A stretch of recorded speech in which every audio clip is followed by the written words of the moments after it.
movie is about the survival of true love. What do you think true love is, and have you ever experienced it for yourself? I believe I have. I've been married for going on 18 years, so yes, it's it's very rare. And the love that Carol describes, of course, at the time that these two women fall in love, it's an illicit and legal form of love. So Patricia Highsmith always has a crime in the stories that she tells, and in this instance, it's the love that's criminal. Also, this movie is a lot about the process of self-discovery. Have you yourself gone through that? And if you have, what was it like?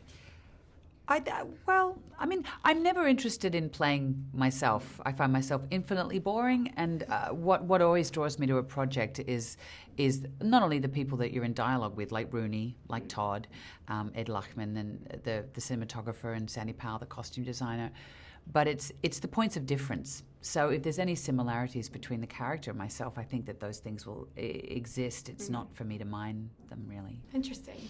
Now, also, this movie has not one, but two female leads. What are your thoughts on sexism in Hollywood, and have you ever experienced it?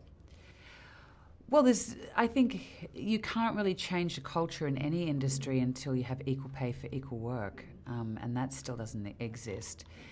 But the wonderful thing about working with someone like Todd is that his sense of gender boundaries are so elastic, and he's interested in great stories. And I think that if you look across his body of work as a director,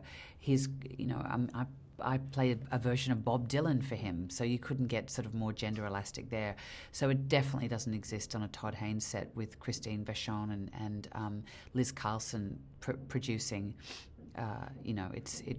There wasn't a whiff of it. It was just everyone was mucking in. It was like, in a way, it felt like a student film. It was really non-hierarchical, and the gender stuff wasn't an issue. It was very respectful. That's always great. But I think the fact that we're having this conversation in November, is that what month we're in, of 2015, means that it still exists, and unfortunately it needs to be kept politicized, because otherwise the advances that women have made, yes, we've got the vote, that's wonderful, but we can slip back very quickly. So it's great that it's it's on everyone's lips, but I hope we're not having the same conversation next November.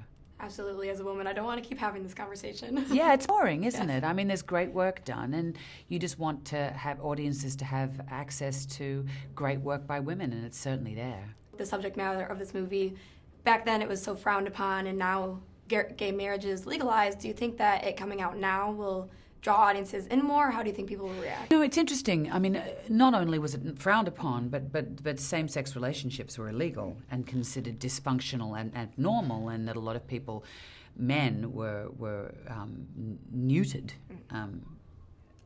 So it was a dangerous and criminal act to fall in love with someone of the same gender. But in a way, I think if this film has been around, the project has been around for a really long time. It's been a very delicate and fragile thing to get made, and I'm very proud of the work. But I think if it had been made 15 years ago, I think the audience response and the way it would be talked about would be entirely different. And I think the landscape around it's a wonderful time for this film to be released, because I think it can be seen for what it really is. It's just about falling in love for the first time, irrespective of your gender.